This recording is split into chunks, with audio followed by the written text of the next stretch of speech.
තෙරුවන් සරණ ප්‍රාර්ථනා කරමින් ටෝක් විත් ඩිලන් YouTube නාලිකාවේ සංසාරයට නැවතුමක් වැඩසටහනින් අදත් ඔබත් එක්ක මුණ ගැහෙන්නටයි සූදානම් වෙන්නේ. සුපුරුදු පරිදි සුජාත පුත්‍ර නිජ භූමියේ සිට. පහුගිය දවස් කිහිපය තුළ ටෝක් විත් ඩිලන් YouTube නාලිකාවේ 0704 804 704 කියන ඔබේ සුපුරුදු දුරකථන අංකය. මට වැඩිපුරම ලැබුණු එක ප්‍රශ්නයක් තිබෙනවා. මගෙන් හැමෝම අහපු ප්‍රශ්නයක්. ඒ තමයි අපේ ගෞරවනීය ස්වාමින් වහන්සේ අසනීපෙන් ඉන්නවා කියලා ආරංචි වුණා.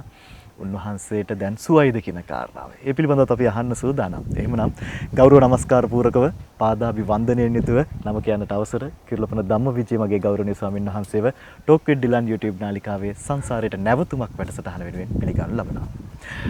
මගේ ස්වාමින් වහන්සේ මේ පහුගිය දවස් ටිකේ මගේ දුරකථනයේ කාර්යබහුල වුණේ ඔබ වහන්සේ පිළිබඳව බොහෝ දෙනෙක් ලංකාව විතරක් නෙමෙයි ලෝකේ බොහෝ අපේ බෞද්ධ බැතිමතුන් හිතවතුන් විශාල පිරිසක් ඔබ වහන්සේගේ මේ අසනීප තත්ත්වය පිළිබඳව විමසුවා.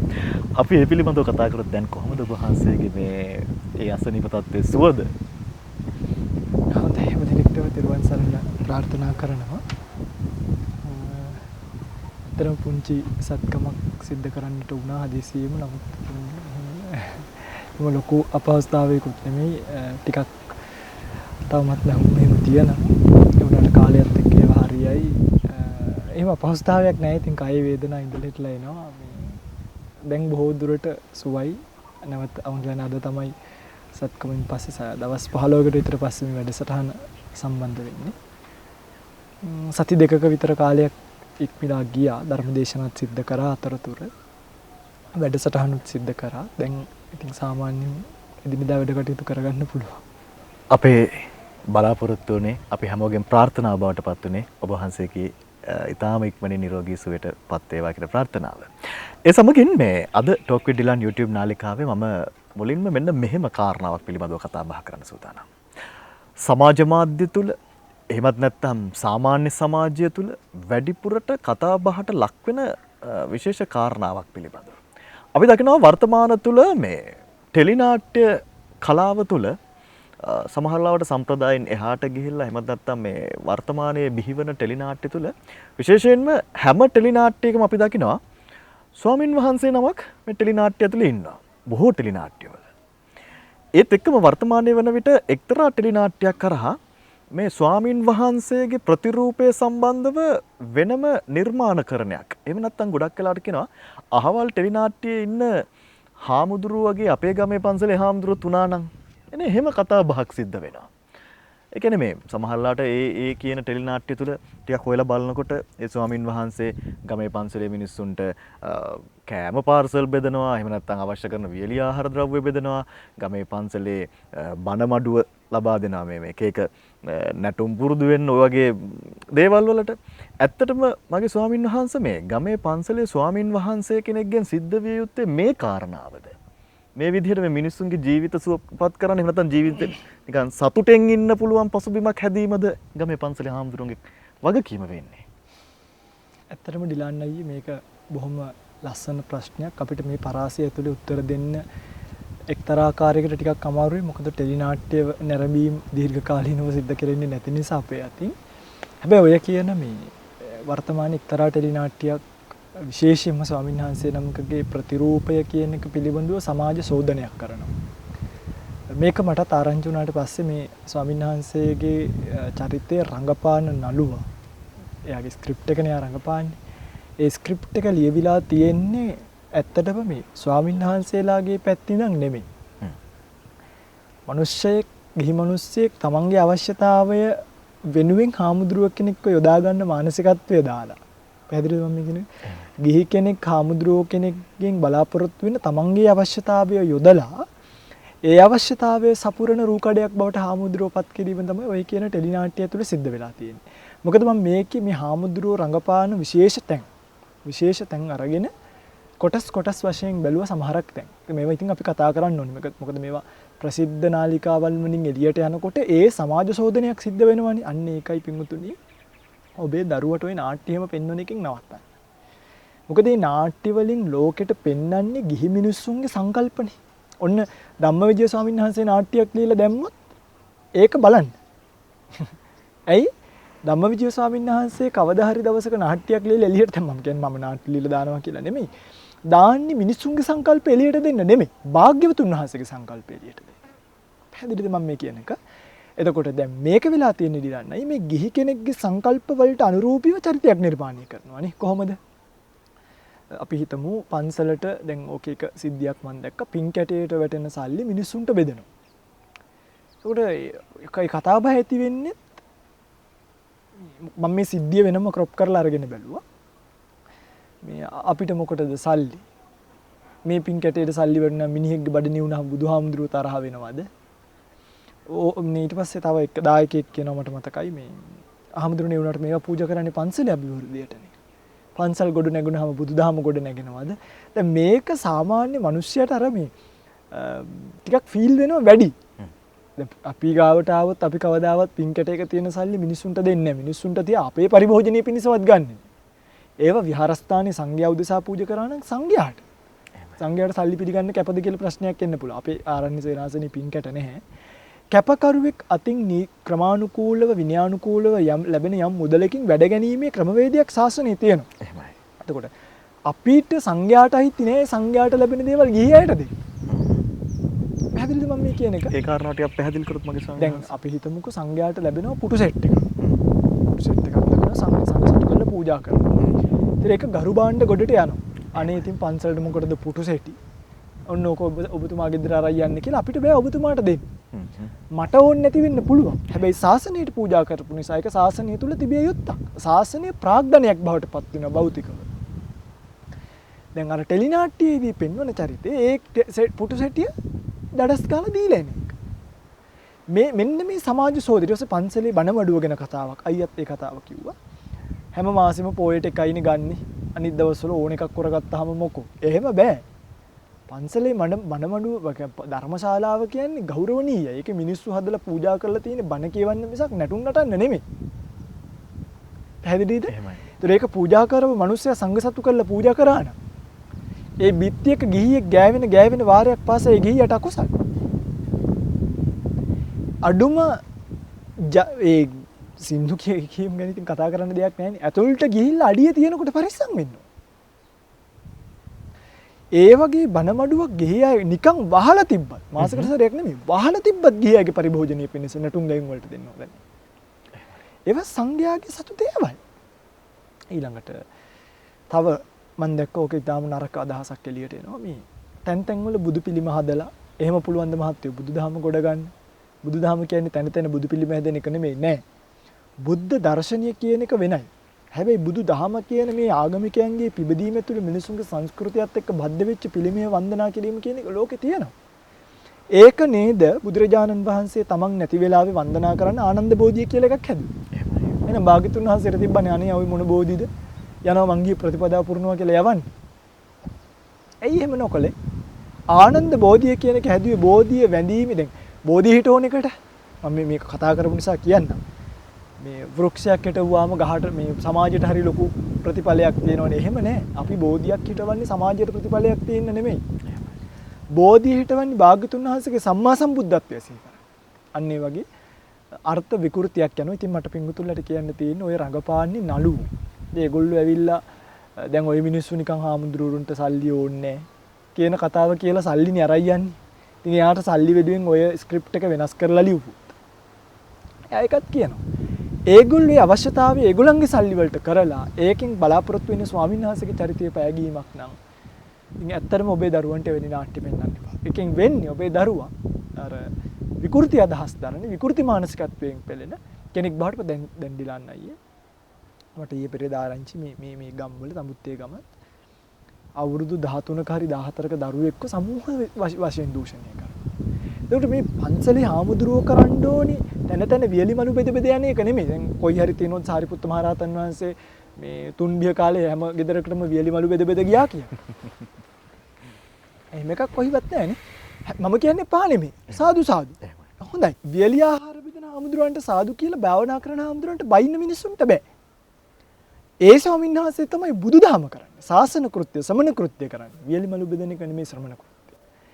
ඒවට ඇත්තටම භික්ෂුන් වහන්සේලාට ඉතින් එහෙම අපහසුයි කරන්න. නමුත් ඉතින් නොකරන මං කියන්නේ කරන අයට නිඳා කරනවා නෙමෙයි කරන අය හොඳයි. අර චරිතය ඒක කරන්න හොඳ නැහැ. මොකද ස්වාමීන් වහන්සේලාගේ පැවැත්මටත් අපයක් උපස්ථානයක් ප්‍රත්‍යපහසුකමක් පන්සලට ඕනේ. ඒවා පැවැත්වීමක් කරන්න ඕනේ. ඉතින් ඒ නිසා නාට්‍ය වල යන හැමදේම ඇත්ත නෙමෙයි. ඇත්ත යථාර්ථය කියන්නේ වෙන එකක්. විශේෂයෙන්ම හාමුදුරුවෝ කෙනෙක්ගේ චරිතය ගැන මට ওই කොටස් ටික බලනකොට හිතුනේ ඩිලාන්නයි වෙන මොකක්වත් නෙමෙයි.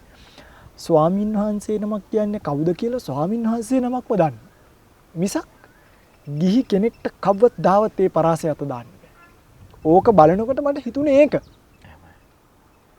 ඒකට මම කතාවක් කියනවා. ගිරව් ඉන්න බෙනේ හැටි දන්නේ ගිරව් මිසක් රිලව් නෙමෙයි. රිලව් ගිරව් ඉන්න බෙන වලට රින්ගන්න ඉන්න හොද නැහැ. ගිරවගේ බෙනේ වැඩේ දන්නේ ගිරව හාමුදුරුවෝ කෙනෙක් කියන්නේ කවුද කියන එක දන්නේ ස්වාමින් වහන්සේ නමක් මිසක් මේ ස්ක්‍රිප්ට් එකක් ලියන කෙනෙක්ට කවදාවත් ඒක හිතා ගන්න බෑ.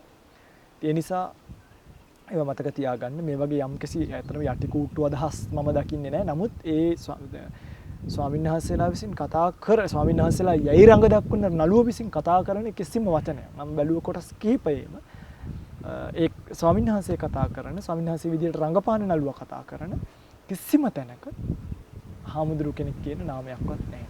ඒකයි.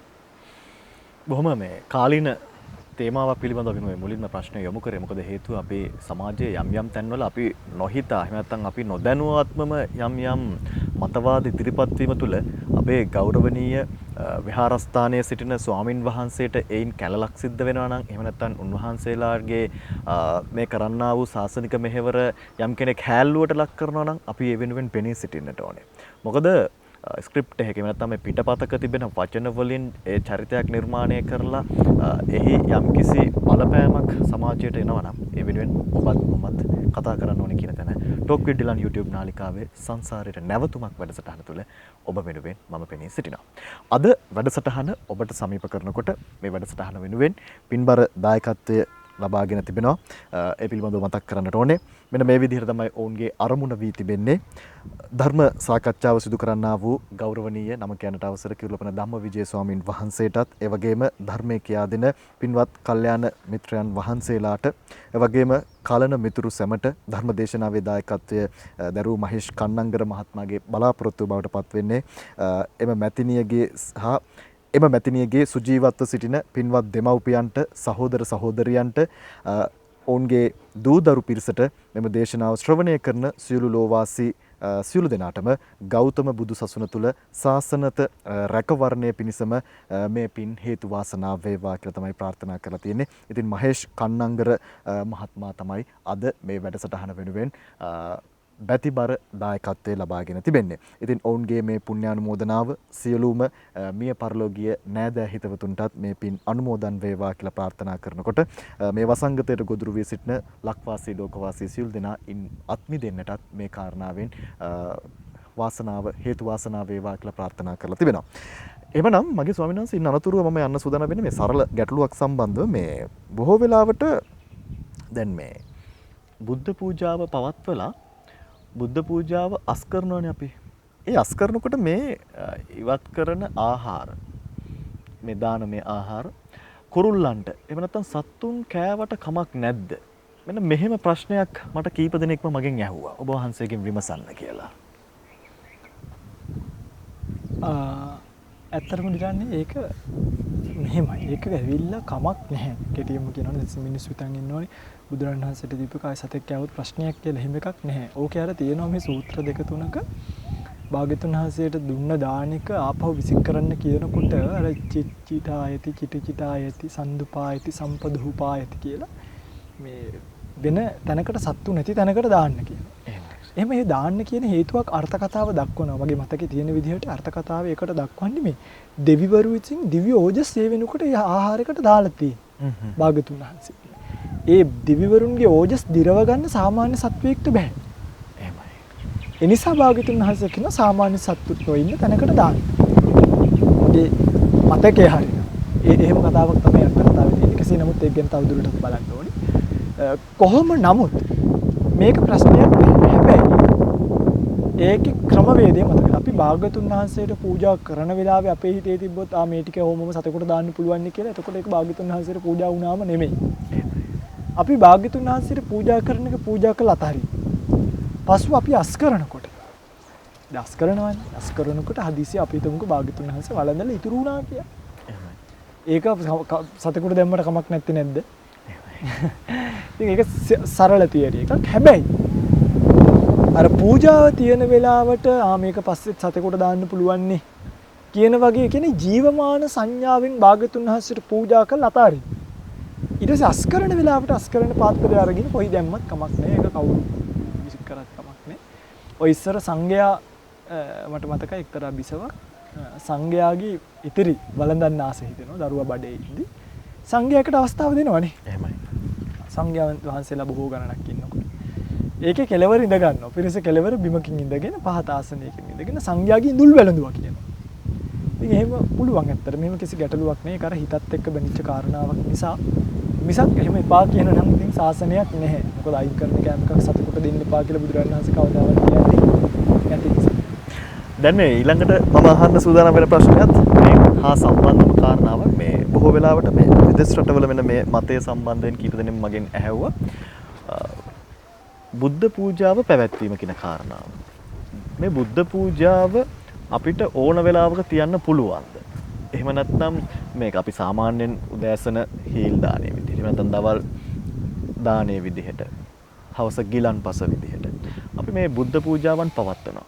එහෙම නැතුව අපිට ඕන වෙලාවට අපිට හැකි වෙලාවට මේ බුද්ධ පූජාව තියන්න පුළුවන් කමක් තිබෙනවා. විශේෂයෙන් මේ රාත්‍රී කාලයේදී පවා බුද්ධ පූජාව තියන්න එහෙම විදේශ රටවල තමයි මෙන්න මේ කාරණාව සිද්ධ වෙනයි කියලා මට කීප දෙනෙක් කතා කරලා ඇහුවේ. මම සොයනස මේ ගැන යම් පැහැදිලි කිරීමක් කළොත්.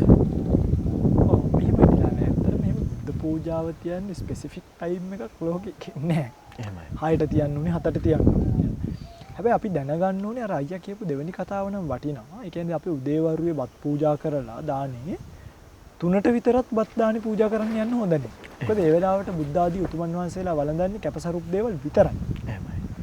ඒ වගේ වෙලාවක ගිලන්පස එකක් පූජා කරන එක තමයි හොඳ. විකාලය සහ කාලය දැනගන්න ඕනේ. කාලය කියන්නේ අරුණෝද්ගමනය වෙන තැන. අරුණෝද්ගමනය කියන්නේ සූර්යයා පායන්න කලින් අපි එළියට ගිහිල්ලා බැලුවොත් එහෙම මේ සූර්ය පායන්න කලින් රතු පාටට වගේ එළියක් එනවා නැගෙනහිර. ඒක තමයි සූර්යයා පායනවා කියන්නේ පූර්ව නිමිත්ත.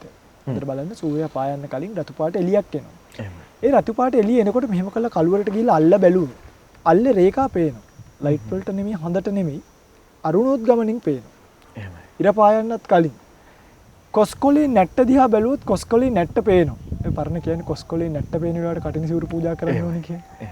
ඒ මොකද කොස්කොලේ කටින මේ නැට්ට පේන වෙලාවට පූජා කරන්න කියන්නේ අරුණෝද්ගමනේ උනාට පස්සේ. පැහැදිලිද? අරුණෝද්ගමනේ උනාට පස්සේ තමයි. එළිය අරුණ උදා වුණාට පස්සේ තමයි බුද්ධ ආදී උතුමන් වහන්සේලා දානි වළඳ. ඒ නිසා ඔය කැඳ ආදී එහෙම පූජා කරනවා නම් පාන්දර සමහරු මන් දැකලා තියෙනවා පහට පව පන්සල් වලට යනවා. පහට ගියත් කමක් නැහැ මේක ස්වාමීන් වහන්සේලාට වළඳන්න පුළුවන්. ඒතරම් පහට අපේ රටේ අරුණෝද්ගමනය වෙන්නේ නැහැ. පහ මාරින් පස්සේ තමයි බොහෝ විට වෙන්නේ. බොහෝ විට 5:40ට 5:50ට වෙන වෙලාවලුත් තියෙනවා. කියන්නේ 6ට 10ක් තියෙනකම්ම වළඳන්න බෑ. ඒ අරුණෝද්ගමනය බලලා ඒ කැපසරුප් වෙලාවට දානි පිළිගන්නන්න උත්සාහ වෙන්න ඕනේ. ඊළඟට විකාලේ විකාලේ කියන්නේ විකලහපන දැන් විකාල භෝජනාව කරන සමහරවිට විකල කන දේවල්. ඒ නිසා බත් බ්ලෙන්ඩර් කරලා බොනවා සමහරව. මේ විකාලේ කන්න හොඳ නැති දේවල් ටික. ඝන ආහාර විශේෂයෙන්ම හොඳ නැහැ. අත්‍තරම කියනවා නම් සාමාන්‍ය මිනිස්සු පටල ගන්න. දැන් බත් දෙල් කොස් වගේ ඒවා හොඳ නැහැ. බ්ලෙන්ඩර් කරලවත් හොඳ නැහැ. ජූස් බවට. සුප් හොඳත් නැහැ. කොළ කැඳ හොඳ නැහැ. ඊළඟට ඇත්තටම කියනවා මේ වර්තමාන කාලේ ලංකාවේ අපිට පේන්න තියෙන වගේ බොන්න පුළුවන් ප්ලේන් ටි කෝපි ඔය වගේ කියන්නේ ඝන නැති ආහාර, ධාන්‍ය ඝණයට නොවන ආහාර.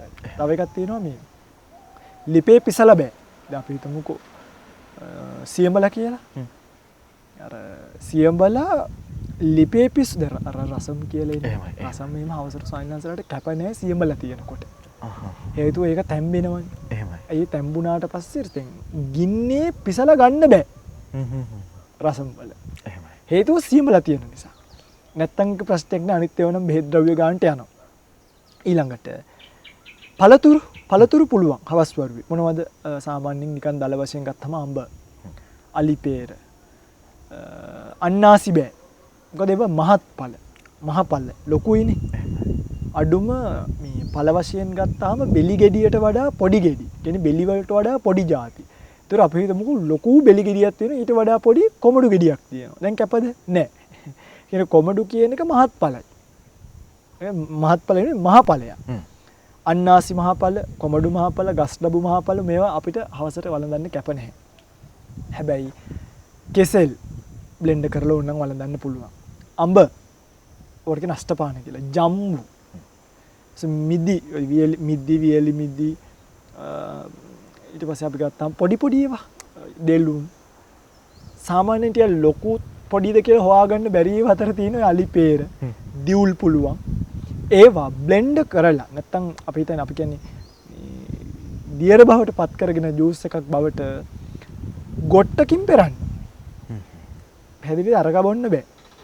ගොට්ටකින් පෙරලා අර ඝන ස්වභාවය නැති කරලා දියර ස්වභාවය වලදීමේ හැකියාව භික්ෂුන් වහන්සේලාට තියෙනවා. ඉතින් භාග්‍යතුන් වහන්සේට එහෙම තමයි වළඳන්නේ. ඒ තමයි භාග්‍යතුන් වහන්සේලාගේ ප්‍රතිපදාව. ඒ නිසා මිනිස්සු දැනගන්න ඕනේ කාලයේ විකාලයේ හඳුනගෙන මම ඉතින් මේක කිව්වේ ටිකක් වැඩිපුර විස්තරයක්. කාලයේ විකාලයේ හඳුනගෙන කාලයේදී කාලයට උචිත දේවල් විකාලයේදී විකාලයට උචිත දේවල් නේ. ඒ ශ්‍රද්ධාවන්තය කියලා අපිට සිගරට් ගෙනල්ලා පූජා කරොත් මොකද වෙන්නේ? ඒවා කුසල දානනේ නේ. කුසලව උපදිනෝනේ අකුසල විපාක. දැන් වෛශ්‍යාවන් පූජා කරන්න එපා කියලා කියනවා. මත්පැන් පූජා කරන්න හොඳ නෑ අපිට.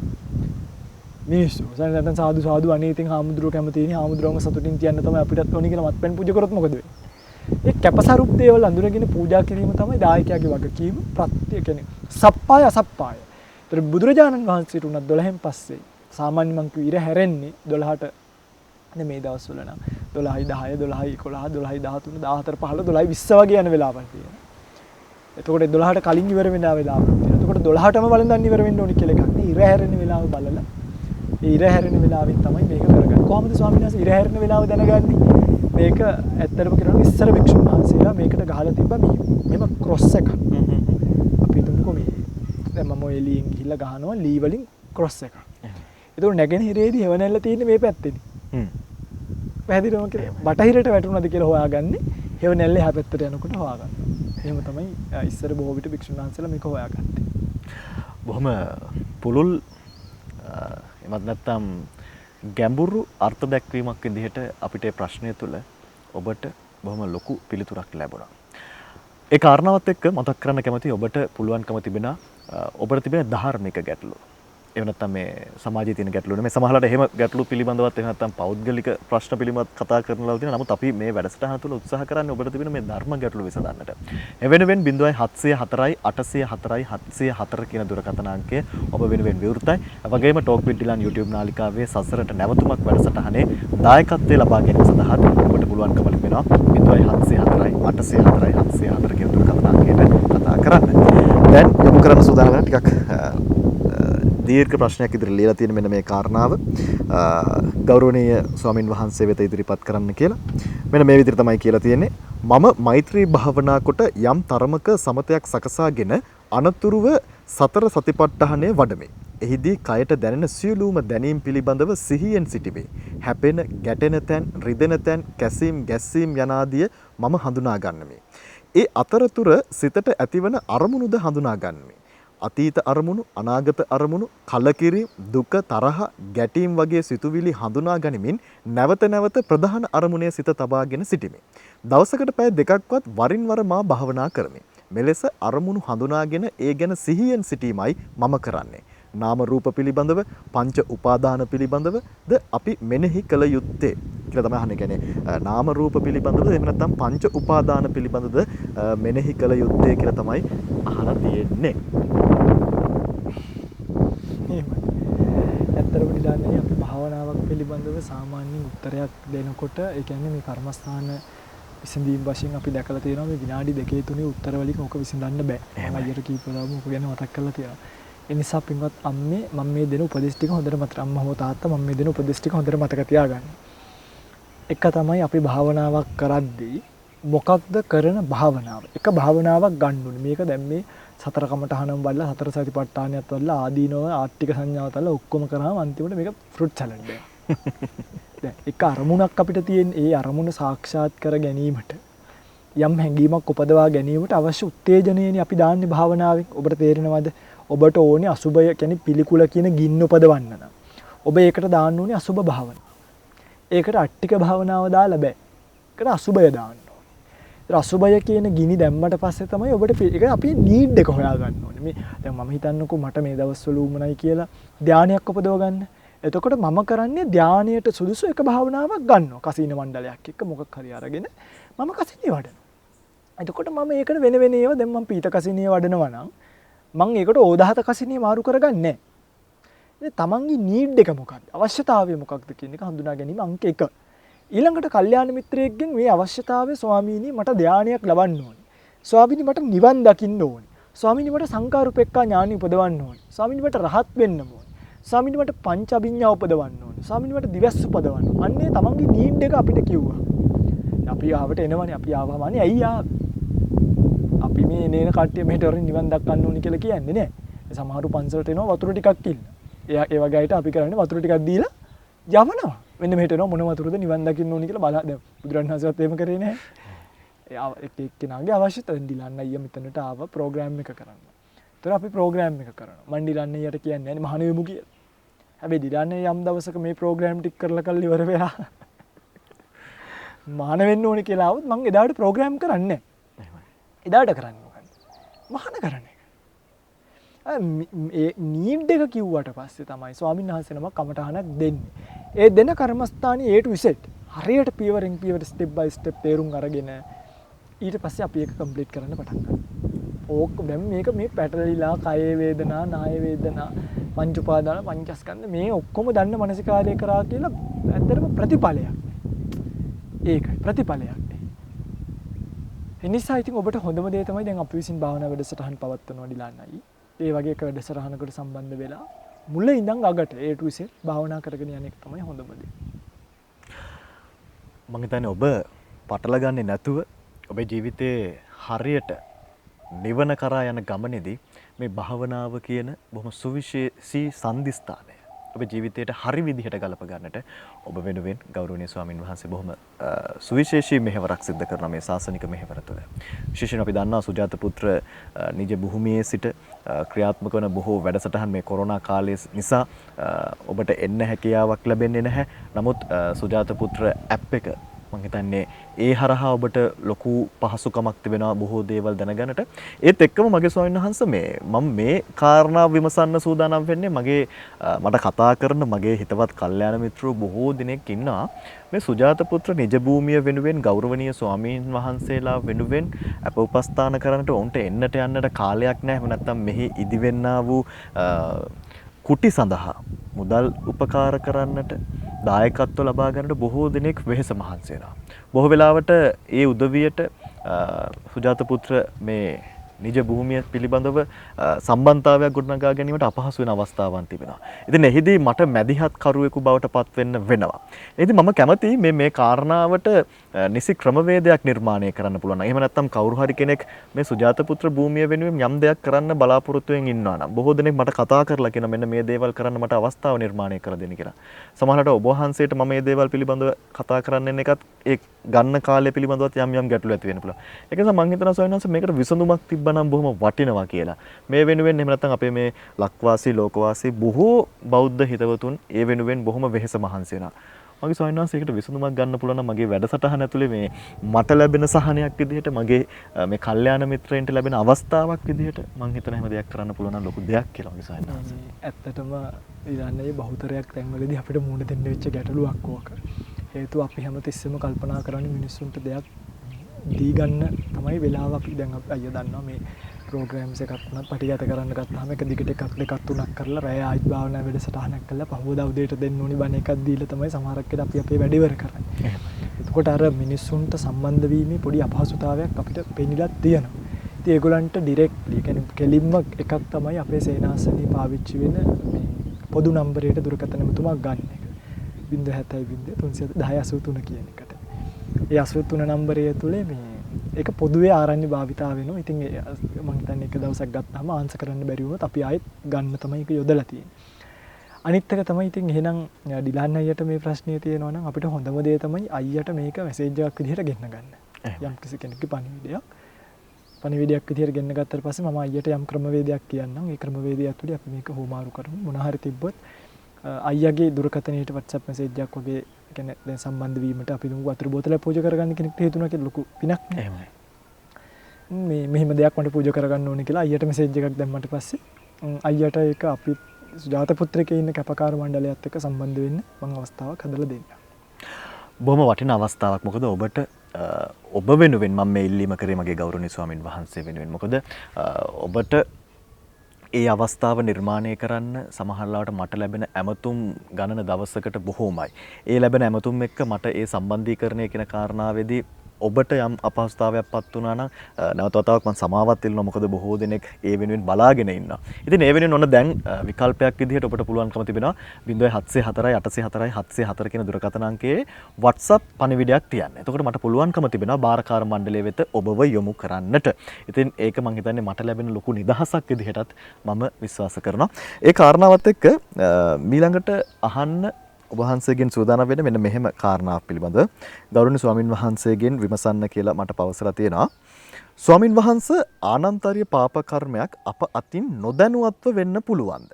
නොදැනුවත්ව වුණොත් එයින් ලැබෙන කර්ම විපාක කොහොමද?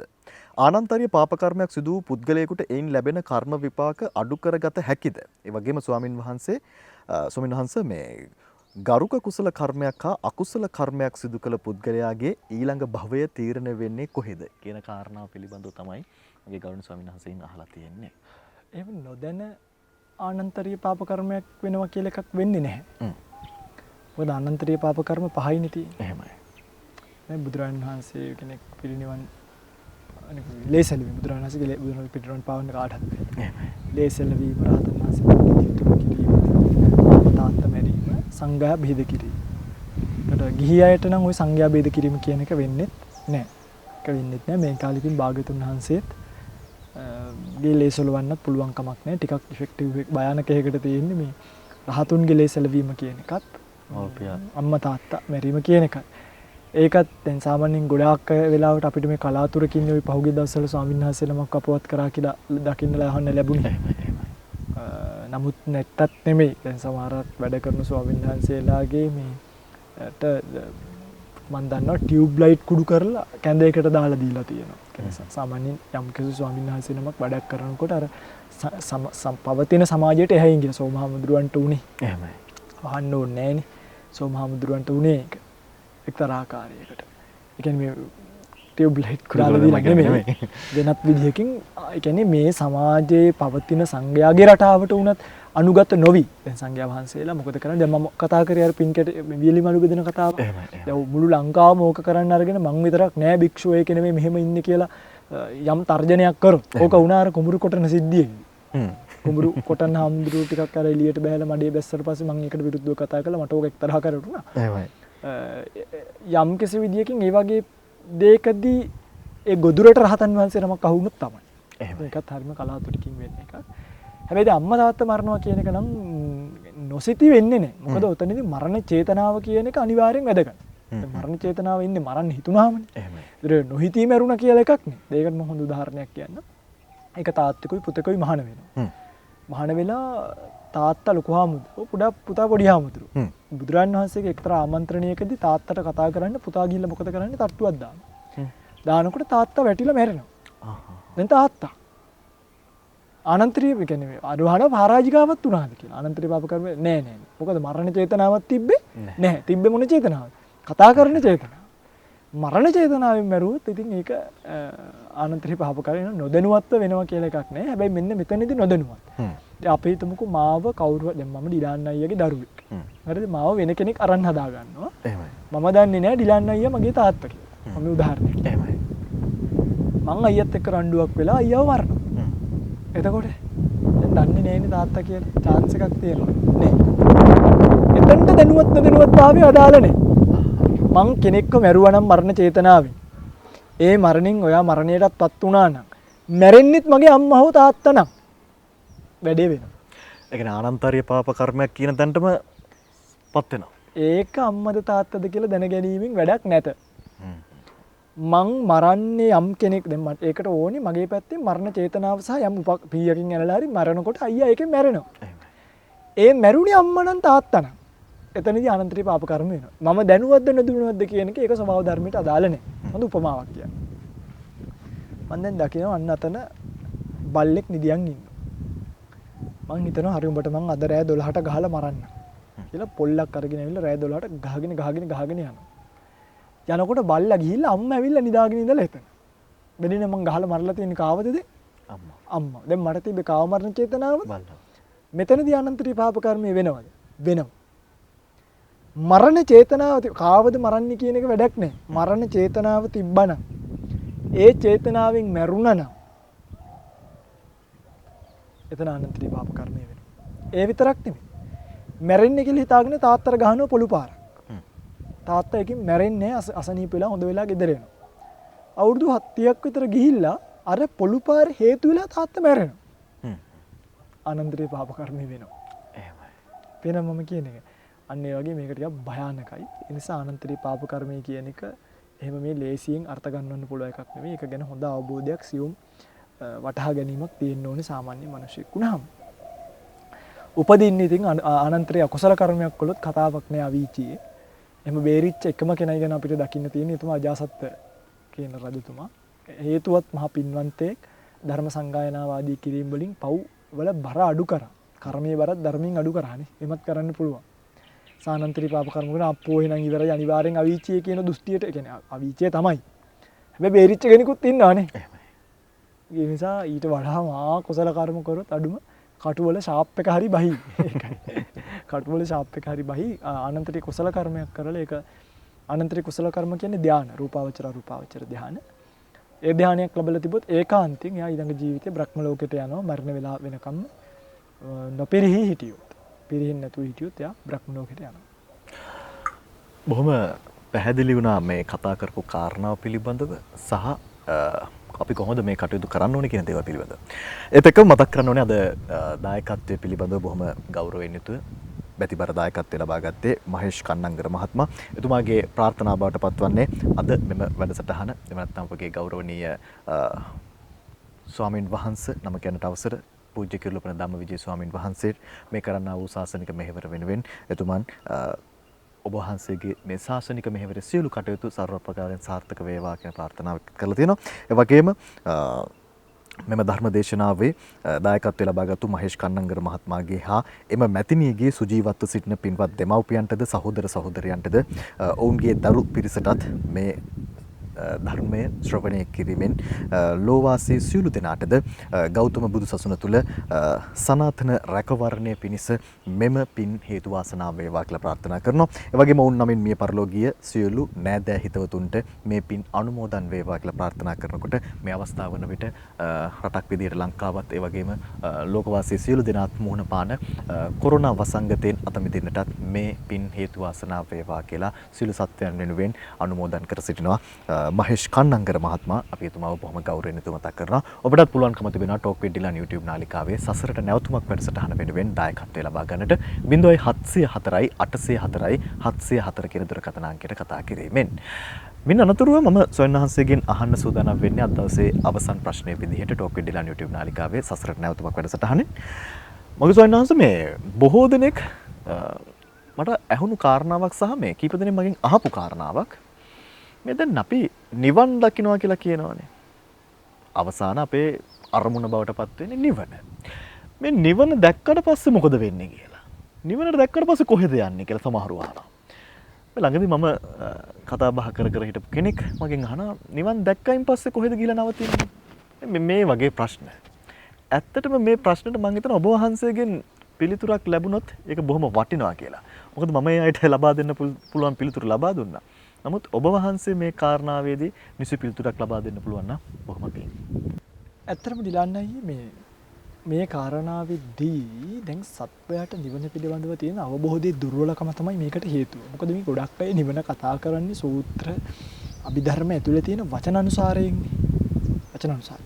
හැබැයි නිවන කියන ස්ටේට්ස් එක මොකක්ද කියන එක තේරුම් ගන්න ඊට වඩා ඒ වචන අනුසාරයෙන් එහාට ගිහිල්ලා මානසිකාරයක් තියලා තියන්න ඕනේ.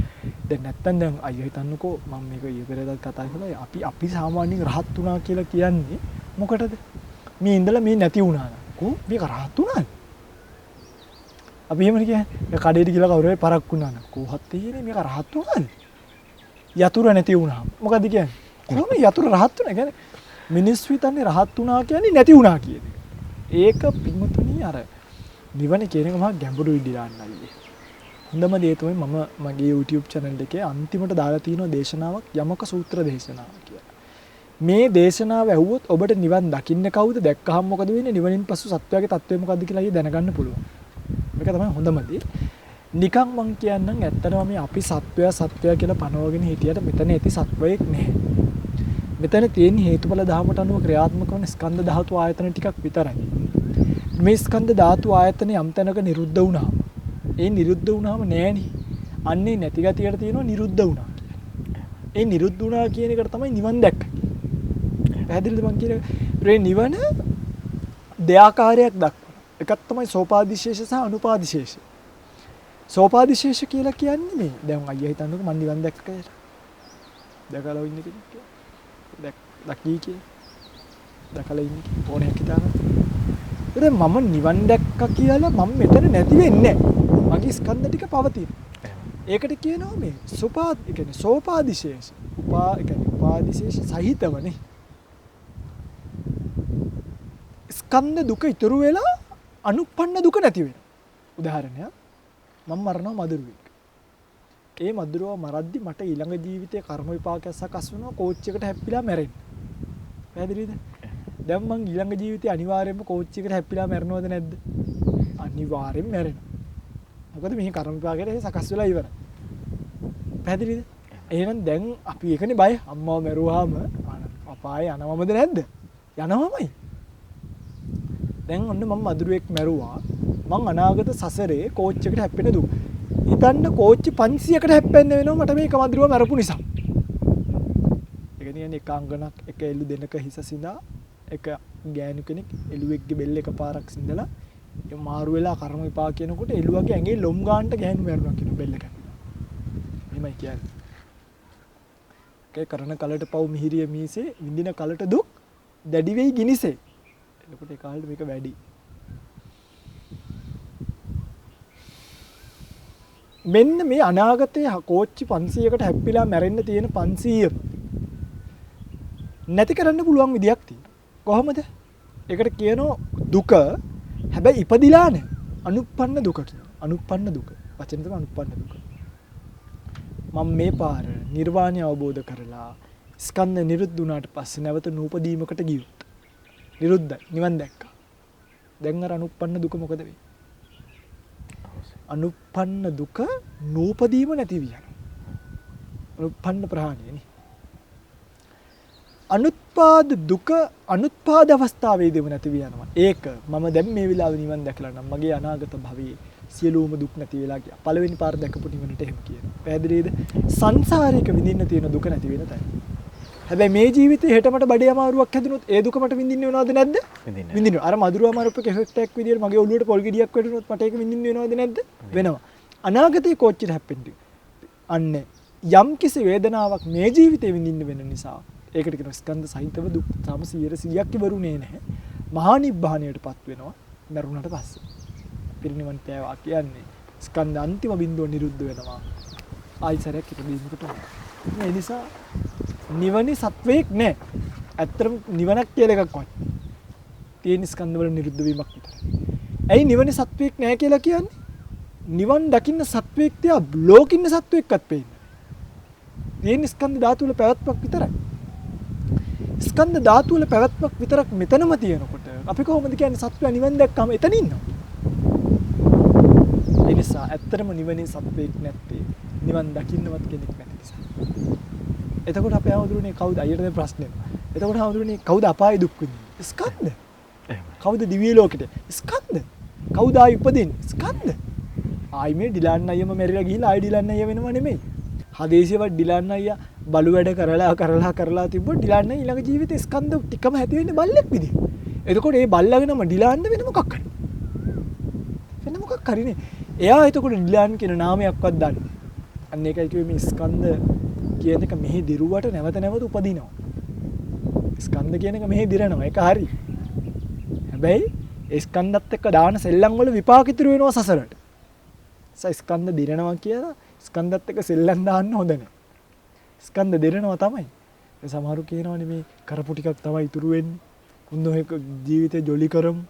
කොහොම මැරෙන එකනේ. එහෙම බෑ. ඒ ජොලි වල විපාක හම්බ වෙනවා සසරේ. ඒවා මතක තියාගත්තාම නිවන කියන්නේ මොකක්ද කියන එක තේරුම් ගන්න පුළුවන්. ඇත්තටම නිවන කියන එක ගැන හොඳම දේ තමයි කියන්නේ යමක සූත්‍ර දේශනාව ශ්‍රවණය කරන එක.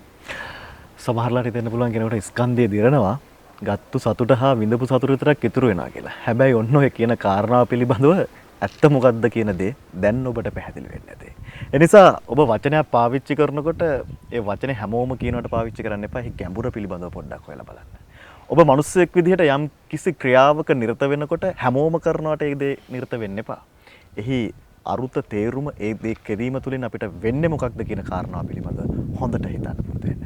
එහෙමනම් ඒ සමගින් අද Talk with Dylan YouTube නාලිකාවේ සසරට නැවතුමක් වැඩසටහන මේ කොටස අවසන් කරන්නට සූදානම් වෙන්නේ. අදත් මගේ ගෞරවනීය ආරාධනය පිළි අරගෙන මේ වැඩසටහන වෙනුවෙන් වැඩම වදාළ නම කියන්නට අවසර මගේ ගෞරවනීය ස්වාමින් වහන්සේ කිරුළපන ධම්මවිජය මගේ ගෞරවනීය ස්වාමින් වහන්සේ ඔබ වහන්සේට ගෞරව නමස්කාර පූර්වක පාදාභිවන්දනයෙන් යුතු ස්තුතිය ප්‍රණාමය පුද කරන්නට කැමැතියි. එහෙමනම් තවත් සුවිශේෂී Talk with Dylan YouTube නාලිකාවේ සසරට නැවතුමකින් ඔබත් එක්ක මුණ ගැහෙන බලාපොරොත්තුවෙන් සමුගන්නට සූදානම් ඔබ සැමට තෙරුවන් සරණ ප්‍රාර්ථනා කරමි.